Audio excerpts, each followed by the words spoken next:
Hello? Ayan. Magandang umaga sa inyong lahat. Walang energy Magandang umaga.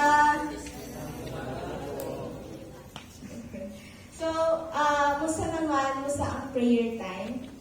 Musta ang pag-aalam or pag-uungkat ng mga ating mga kasalanan? No? Mabigat ba? Mabigat ba? Wala akong marinig, parang mabigat nga. No? So, ini-invite ko muna kayo na tumayo, no? Para ma-shake it off muna ang bigat sa ating puso. Tayo muna, stand up. Let's all stand up. Yan. Yan. So, lahat tayo, turn to our right. To our right. To right. Ayan. Tapos, yung hands natin, i-form natin ng parang pasi. Both hands. Pasi ha. Pasi. And then, tap the next person's upper back. Okay. Para mag-ising. Para mag-ising. Ayan. Tapos, yung lower back din. Ay, hindi na ako siya. Parang sila. Parang si. Hindi ka. Sorry. And lower back. Ayan. Tapos sa left naman, turn left. Para yung mga sa iba na. And then, upper top. Hindi mo masahe. Ayan, sa upper top. And then, sa lower back, naman ipan. Ayan. Okay lang. Okay, let's all sit down.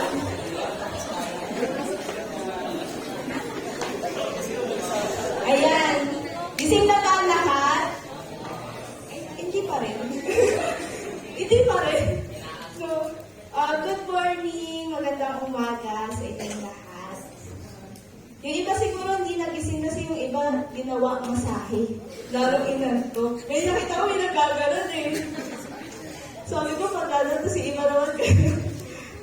So, magandang umaga. Ako, si Cass, or pwede nga tawagin Ate Cass. Ako po ay isang Verbum Dei Youth Disciple from Panlacan. So, bago tayo magsimula sa talk, no, may tanong muna ako sa inyo. Tanong na naman. No?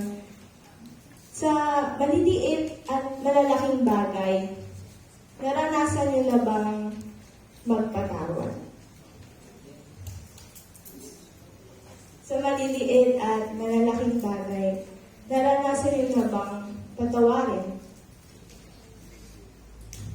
So, kung ako yung tatanungin niyo, oo, naranasan ko na magpatawad at patawarin. Pero, hindi siya madali. Ang hirap magpatawad dahil minsan, pag nagpapatawad ng isang tao, hindi ko sinasabi na pinapatawad na kita. Or hindi ko sinasabi na, I forgive you. No. Ang sinasabi ko lang kapag sabi ko sana, okay lang. No, okay na. O kaya sabi, ako, galit ka pa ba? Sabihin ko, hindi ako galit, pero galit pa ako. Sabihin ko lang yun para okay na, tapos na. No? Tapos kapag paulit-ulit ngayon na nangyayari sa akin, no, yung galit na sinabi kong okay lang, naiipon siya sa aking puso. At bumibigat siya. Mas lang siya sumasakit sa akin. Pero, no, tapos, yung pagpapatawad ko pa din, binibilangan ko din. Minsan, sabihin ko sa isip ko, parang nakakatatlo na to Nakakatatlo na tong this week. Parang bibingo na siya sa akin. Parang, unti na lang, no, sasabog na. Ganon din ba kayo? Hindi. Ganon din ba kayo? No, minsan. Pero, kung ganun tayo minsan, no, kung ganun tayo lagi, meron akong kilalang isang tao na tuwagin na natin siyang Pops or Papa. No, siya yung isang tao na kapag nagkakamali ako sa kanya, lagi niya akong pinapatawad. Sobrang bilis lang niya magpatawad. At kahit na ulit-ulit akong magkasala or ulit-ulit ko siyang nasasaktan, ginagalit, no, pinapatawad niya pa rin ako. Actually, kilala natin lahat siya. Siya ay walang iba kundi ang ating Diyos Ama. Our God the Father.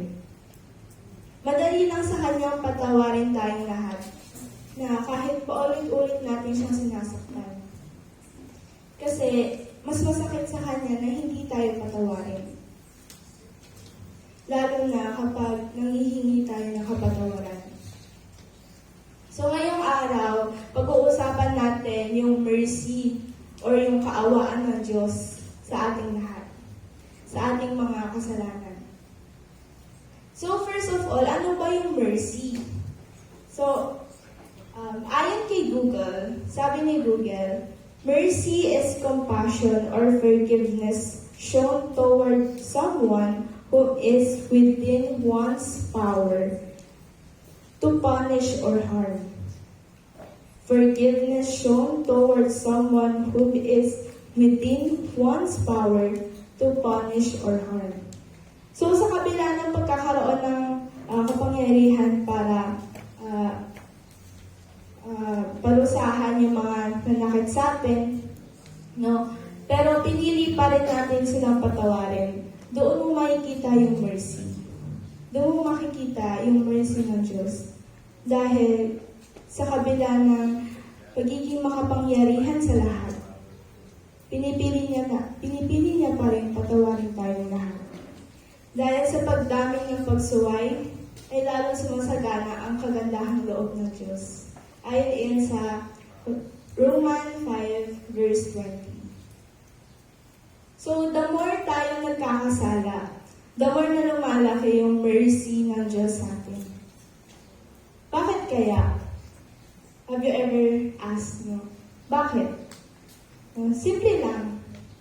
Dahil hindi niya gugustuhin na maligaw tayo ng landas at mapabayaan. Dahil sa hindi sa pagpapatawad sa atin. Dahil sa kanyang pagmamahal, hindi niya magagawang saktan tayo. At sa kabila ng mga kasalanan natin, sa kabila ng poot, masakit sa Diyos na makita tayong nagdurusa doon sa mga ginawa nating kasalanan. Dahil ang pagmamahal niya ay isang bilang ama. Mula sa Hosea verse 11 to 8. Nasabi doon na hindi niya gagawin yung mga ginawa niya tulad sa mga Israel, sa Ephraim, sa Adma at sa Zeo. Hindi niya kayang ipadama sa atin yung malaking galit niya sa atin. Dahil mahal niya tayo. Nung nabasa ko tong verse na to, actually, kinilig ako. Kasi, feeling ko, favorite tayo ni Jesus. Favorite tayo ng Diyos. Tanong ko lang, sino yung mga panganay dito? Mga panganay. Ayan. Ayan, thank you. Pero, may other, sorry na kung mali. Pero from my observation kasi, no, from my experience siguro, no, yung mga panganay kasi, most likely to be spoiled. Ay, nag-sorry na ako for the first one. May mga naghihintay. No, pero spoiled siguro kasi first child, no, ng parents. Tapos hindi pa nila alam kung paano magpalaki ng bata. No? Tapos strict din sila at the same time. No, sa mga panganay. Sila yung tendency na na matagal magkaroon ng mga boyfriend girlfriend. Kasi bawal pa doon. Oo. Tapos, pero yung sa pagbasa na to, nakita ko na parang tayo yung favorite, parang tayo yung bunso. Sino yung mga bunso katulad ko? Yes! Nakawag yung mga bunso. Ito!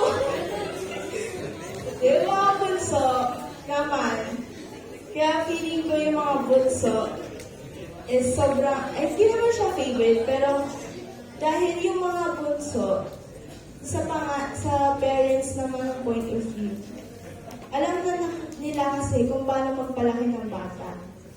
Alam na nila kung ano yung technique para kapag umiyak ka, alam nila, bilang hindi ka lang talaga malungkot. May gusto ka lang talaga. Alam na nila yun dahil nagdaan sa pangalan. At ganoon din siya sa atin, yung Diyos. Alam niya na yung technique. Alam niya na hindi dapat gagawin sa atin yung ginawa niya sa pagbasa na ito. No? Alam niya na hindi gagana yung pagsuway sa atin. Alam niya hindi gagana yung pagpalo sa atin. Pero ang gagana sa atin, ang soft teaching, ay soft parenting na sinasabi nila. No? Yung soft parenting, alam na ng Diyos na mas effective yung soft parenting. Kasi mas nakikita natin na hindi sila nagagalit sa nagawa nating mali, kundi napakita nila na kahit gaano kalaki yung kasalanan na nagawa natin, mas mahal niya pa rin tayo. No, kahit yung mga pagmumura natin, yung kagaya ng kanina, yung mga examples, yung pagmumura, yung pagsisinungaling, pinakita niya sa atin na yung mga kasalanan mo na yun, wala yun sa pagmamahal ko. Yung katulad na lamang sa pagbasa ng Isaiah 44, verse 10, yung dyan pinakita na mabubuho lahat ng burol, ay ang bundok at ang burol at mayayanig. Pero yung pagmamahal niya sa atin, hindi mabawakas.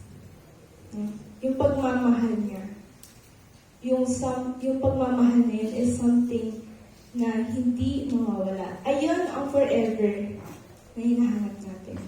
Na hindi siya mawawala. So how great it is, no? Na mahalin ng wagas ng isang makapangyarihan sa lahat. Wait, can you imagine to be loved by God? Ito yung pagmamahal na walang sino man sa atin ang kayang makapantay nito. So, tingnan niyo yung mga katabi niyo. Tingnan niyo yung nasa kanan niyo, nasa likod niyo, nasa kaliwa, nasa harap. Dito, sa akin, tingnan niyo ako. Lahat yung mga taong nakita niyo, lahat yan, mga makakasalanan. No? Tama! Parang doon lang kayo nag-agree sa akin. Tama ba? Lahat yan nasa likod niyo. Ano? Yung activity na pinagawa sa atin, walang walang taong hindi nagsulat dyan sa mga scenes. Walang blanco na paper doon. Dahil lahat tayo ay makasalanan. So, sino ba dito yung mga hindi pa nangungupit? Hindi naman yung mga kupit na yung sinabi ko, gusto nang pabili lang sa'yo, tapos pag uwi, kinain mo na yung sukle, pinabili mo na ng pagkain. Sila dito yung nagpapaalam sa amin sa bahay lang ng kaklase, tapos pagtingin sa mga picture yun, nasa MOA na pala kayo. Yung nasa galaan. Wait! Okay. So, sino ba dito yung mga hindi pa nag-cheat sa exam? Wait! Yung mga sumilip lang sa katabi ng paper, tapos hindi yung mabasa kasi pangit sulat. Hindi ako naniniwala. So, lahat tayo, makasalanan. Lahat tayo. Lahat. Pero, despite sa mga kasalanan natin, never tayong ipinahiya o hinusgahan ni Jesus. Dahil alam niya na lahat tayo ay makasalanan, katulad na lamang nung pinanood natin sa opening song. So yung sa opening song is from John 8 verses 1 to 11. So kung napanood niyo yung opening song, yung video, ayun yung ang babae na huli sa pangulin niya. Ayun yung may isang babae na kinaladkad actually doon sa harap ni Jesus para batuhin ng bato. Kasi nahuli siyang nangalunya or nahuli siyang nakikiapil or nahuli siyang nakikipaglandian, no? Sa may asawa na. Nahuli siya.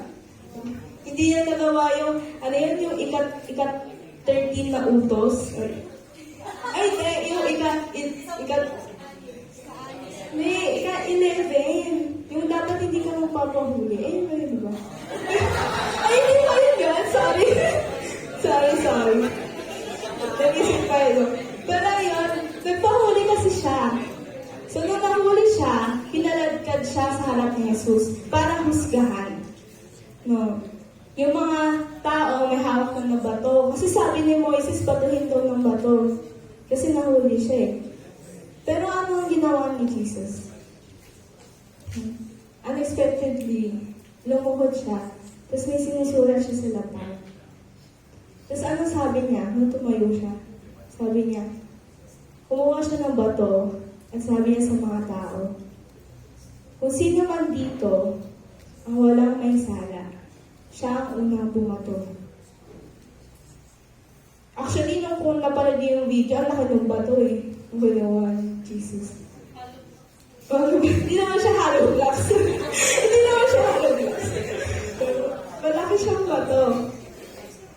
Na kayang isang batuhan lang kayang magkaroon na ng damage sa ulo ng babae. Pero ano ginawa ng mga tao?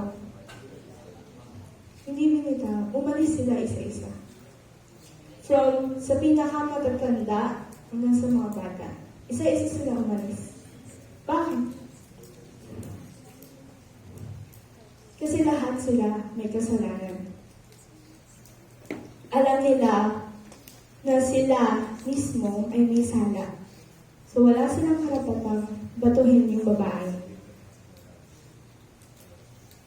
So nung nabasa ko yung passage, sabi ko kay Jesus po din alam wala talagang bumato. Paano pag meron? O paano pag may mga taong matataas ang pride? Yung hindi natatanggap na may kamalian sila, hindi natatanggap na may kasalanan sila. So para sa kanila, wala silang kasalanan kasi never silang nagkamali. Buti na lang walang mga taong nandun na mga hindi nila alam na mali pa rin. Na mali na pa rin ginagawa nila. Yung may mga tao na sasabihin nila na, hindi naman ako nagkasala eh, kasi wala naman akong sinasaktan. Hindi ko naman sinasaktan si Jesus, hindi ko naman sinasaktan yung mga ibang tao, hindi ko naman sinasaktan sarili ko. So, hindi yun mali. Buti na lang walang ganun, no, Jesus, sabi ko sa amin. Kasi kung meron nun, may babato dun sa babae, di ba? So, yun yung message nyo, yung passage nun sa amin.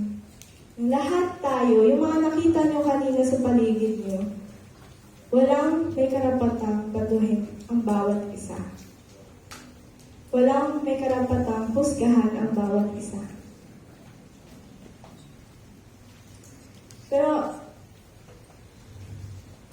Pero kahit ano pa man yung mga kasalanan na gawa natin, nandiyan pa rin ang ating Ama, ang Diyos, na handa tayong patawarin. Hindi lang para mabigyan tayo ng bagong pagkakataong magbago at magbigyan ng bagong buhay, pati na rin bibigyan niya tayo ng bagong puso. Isang pusong masunurin. Mula sa Ezekiel 36:26. Isang puso ng masunurin. Yung masunurin, yung nakita ko yung masunurin na word, ang naalala ko kagad is si Mama Mary. Actually, si Mama Mary kasi nabuhay siya ng being obedient. Isa yun sa mga ugali ni Mary na tumulong sa kanya sa pagiging faithful. And napatanong ako kay Mary, no? Paano niyo po nagawang maging obedient? No? Kasi siya ay isang taong walang kasalanan. No? Walang bahid na kasalanan. Para kasi sa akin, nung simula bata pa ako, alam ko na hindi ako naging obedient na anak. Hindi ako naging obedient na kapatid. Hindi ako naging obedient na student. Hindi ako naging obedient na friend. Kasi mahirap sa akin na pasunurin, lalo na kapag alam kong tama ako. Na feeling ko tama ako. Mahirap sumunod na kapag iba yung opinion mo. Iba yung perspective mo. Pero, paano kaya, Mary? Alam niyo, madali lang siya nasagot ni Mary sa akin.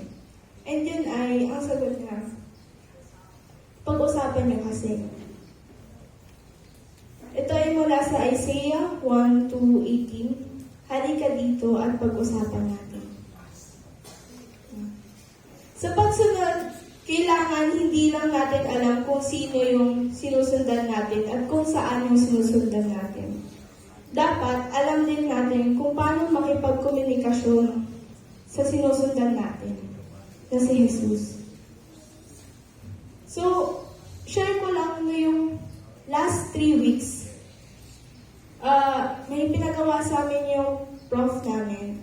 Tapos grouping siya. And then, mamibigay kami ng presentation after 2 weeks. Tapos, sabi namin, 2 weeks pa naman, malayo pa. Tapos, walang nag-uusap. Kami ang first presentation at walang nag-meeting, walang nag-uusap about sa topic. Parang walang nangyari that day. Until pumunta na sa 5 or 4 days prior ng presentation. Ayan na, harag na tayo. Gumawa na yung klase ko ng GC. Kasi sabi na, guys, may nasimulan na ba kayo? Wala pa. Wala na kalagi. Wala pa. Wala pa nasisimulan. Nakapag-search na ba kayo sa topic? Hindi pa. Sorry. Hindi pa. Tapos, until nangarag na, ayan na. Ito, dito ka sa part, dito ka yan. Ikaw dito, ikaw sa part na to, pinaghatian na. Tapos nagawa na ng PPT, tapos nag-present. No? Doon kasi, in my defense kasi, sa na yun. So, i-justify ko yung ko, di ba? Yung sin ko. In my defense kasi, nakakatamad gumawa ng GC. Lalo na nung itong pandemic, puro GC na lang sa Messenger. No? Yung mga may GC na buong school na nandun yung prof. Tapos may another GC na wala yung prof. Yes, di ba? Para doon tayo mag-run. Tapos, madami pa yung group pa. So, madami. Sabi ko, dami kasi. Pero yung, alam niyo, na-realize ko sa experience ko na yan, na without having the communication, yung paggawa ng GC, and without nung kaklase ko na nag-initiate na gumawa ng GC, hindi kami makagawa ng presentation. At kayo din dito. Si Jesus ang leader natin sa grupo na to. Siya yung nilibig natin. Kaya siya yung nag-initiate sa atin. Hindi lang na gumawa ng GC, pati mag-PM din sa atin at mag-DM. Ngayon sinasabi niya sa araw na to na huwag kang mahiya na to message me, makipag-usap ka sa akin privately, through prayer, and also pwede din sa GC, with sharing, mga groupings natin. We can have that. We can communicate through that, through prayer and sharing, giving testimonies, giving guidelines, giving talks. So, sa pag-uusap sa kanya, hindi lang mababago ang pananaw natin sa buhay, kundi mabibigay tayo ng bagong, malinis at masunuring puso. Dahil mag-iisa na ang ating opinion, magiging isa na ang katotohanan natin. Hindi siya. Sa chapter ng Luke 15, may mahaba siya, may tatlong stories kasi doon na ipinakita ni Jesus, na kinwento niya. Ang unang kwento ay yung nawawalang tupa. Sino ang familiar dito, yung nawawalang tupa? Diba? So, gamit na kasi siya. No? Yung iniwan niya yung 99 sheep para sa isang tupa. Para hanapin yung isang tupa. Imagine nyo yung 99. Yung ratio parang off, no? 99:1. Pero pinili niya yung 1. Pinili niya hanapin yung nag-iisa. Galing niya tayo kumahal. Pag nag-leave ka ng GC, ipipm ka niya. Bakit ka nag-leave? Sino umaway sa'yo? May umaway ba sa'yo? Ano nangyari? Ganun siya. Iiwan niya yung 99 na tupa para lang sa'yo. Para hanapin ka niya. At sa pangalawang storya naman ay ang nawawalang salaping pila. So, alam naman din to, no? Alam niyo ba? Nawawalang salaping pila. Medyo alam. Pero yung nawawalang salaping pila, ito yung sa babae na may 10 pilak siya. 10 ba talaga? Pero yan, may nawawala siyang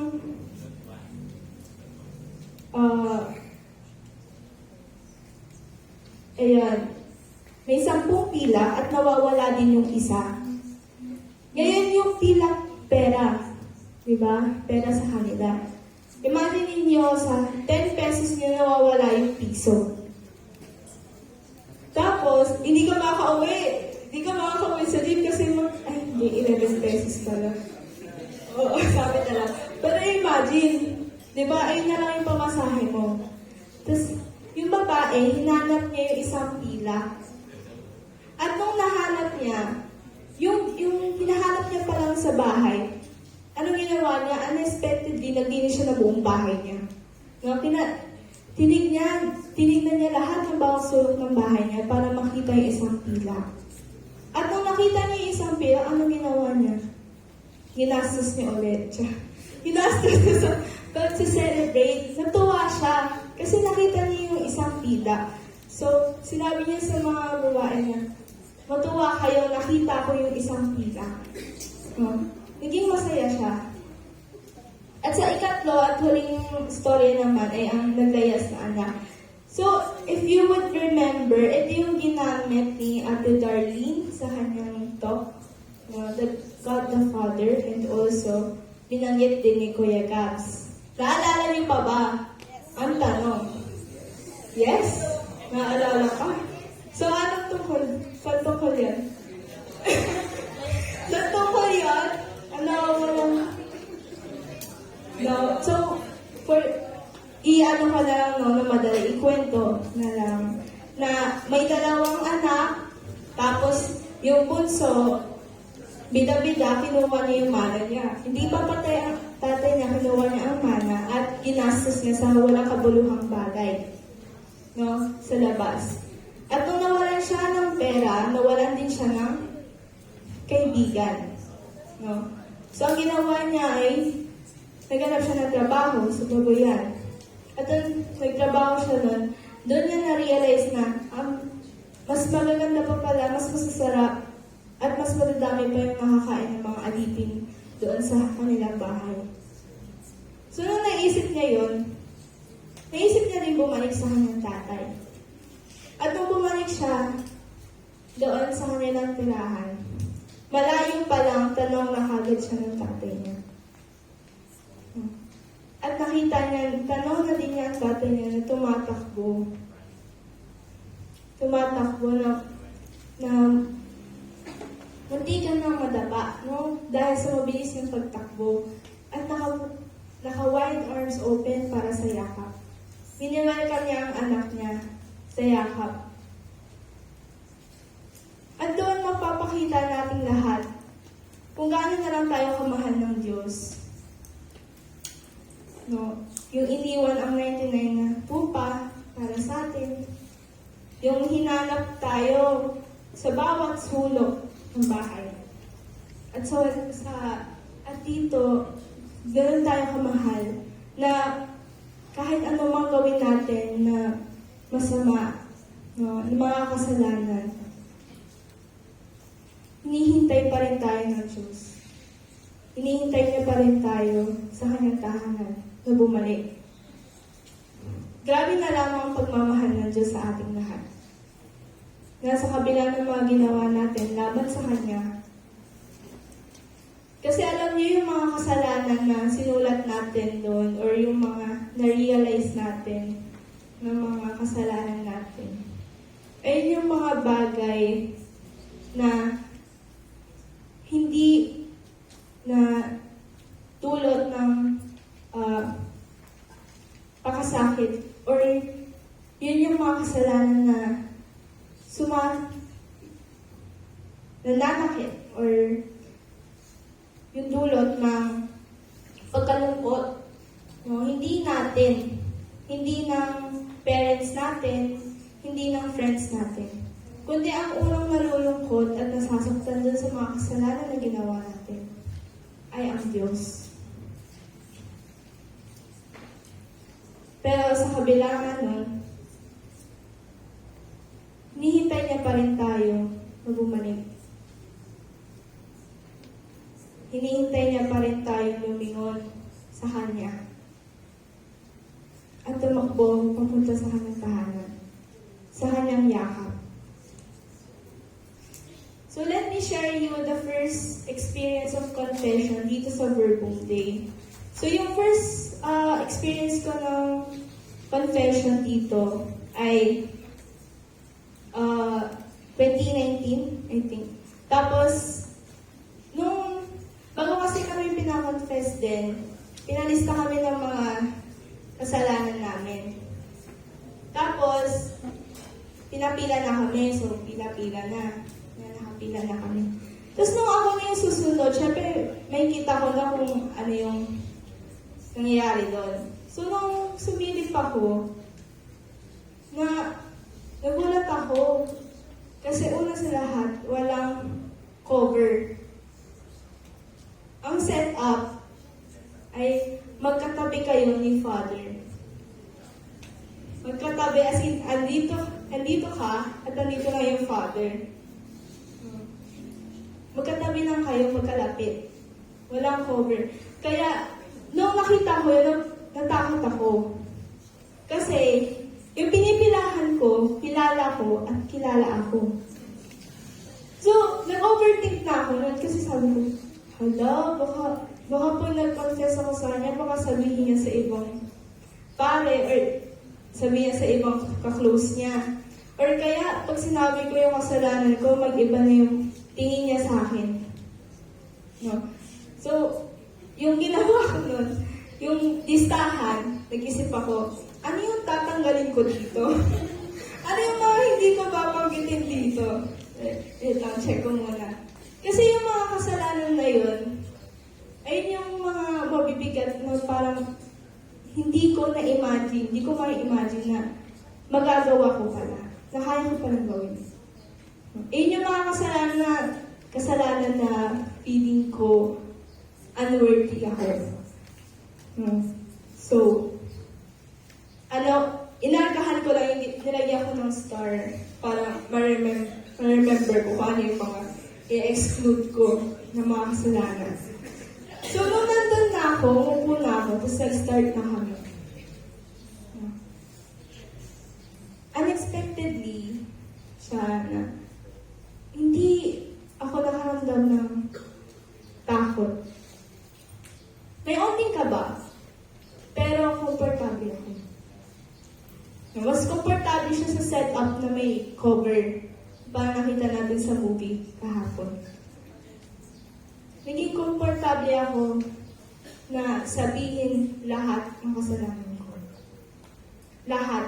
Yung mga minarkahan ko doon, sinabi ko din. Tapos nag-alat pa ako ng time para isipin kung ano pa yung mga kasalanan ko, baka may mga nakalimutan pa ako. Talaga nag-isip ako, ano pa kaya? Ganun pa ako. Tapos nung natapos na ako, ang sabi sa akin ng Diyos, ng pare, pinapatawad ka na. Tapos at that moment, I knew na yung kasama ko, yung katabi ko, hindi si Father, kundi si Jesus. Well, physically, si Father siya. Pero spiritually, alam ko si Jesus siya. Alam ko na siya yung nakikinig sa akin. Alam ko na siya yung nakikipag-usap sa akin. At alam ko na siya yung nagpatawad sa akin. Kaya ganun na lang kagaan na loob, ganun na lang kasarap sa pakiramdam nung nabanggit na pinapatawad na ako. Kasi naramdaman ko that day, hindi lang yung kaawaan, hindi lang yung mercy ni Jesus, kundi yung pagmamahal niya. Ngayon, tayo ay iniimbitahan ng Diyos na at yun ang lahat tayo ay manatili sa kanyang tabi, sa kanyang yakap. At kung sakali man tayo ay mawala ng landas sa ating tinatahak, huwag kang mag-alala. At tayo ay hindi nawawala sa tingin ng Diyos. Hindi tanaw pa rin tayo ng Diyos kahit malayo tayo. Kahit lumalayo tayo, tanaw pa rin tayo ng Diyos. Dahil sa walang hanggang pagmamahal niya sa atin. 24 hours bukas ang kanyang mga kamay para sa ating pagbabalik. Kaya naman sa pagbabalik natin sa piling na ating Ama, handa ka na bang bitawan ang mga puot, galit, at mga kamalian mo? Handa ka na bang buksan ang iyong puso sa paghingi ng kapatawaran at mapatawad? I invite you all to close our eyes at huminga ng malalim. Ngayon ay katabi na natin si Jesus. Tinatanong niya tayo, handa ka na ba? Handa ka na bang bitawan lahat na nagpapabigat sa ating mga puso? Handa ka na bang tanggapin